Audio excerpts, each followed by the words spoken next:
وہ صبح ناراض ہو کر گھر چھوڑ گیا تھا۔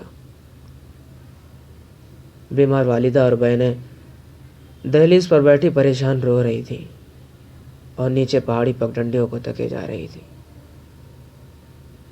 سخت گیر والد آیا اور گرجدار آواز میں بولا کہ نیک بخت وہ آ جائے گا، خبردار جو اس لوفر کے لیے کوئی رویا، جاؤ آرام کرو۔ یہ کہہ کر وہ اندر چلا گیا۔ ماں بھی بستر پر پڑ گئی۔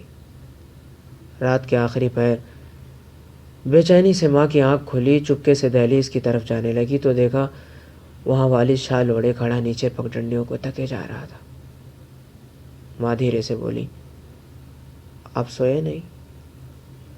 کچھ دیر خاموشی رہی، پھر والد ٹھہرے لہجے میں بولا، وہ صبح آ جائے گا انشاءاللہ، آ جائے تو صاحبزادے کو اچھے سے ناشتہ کرا دینا۔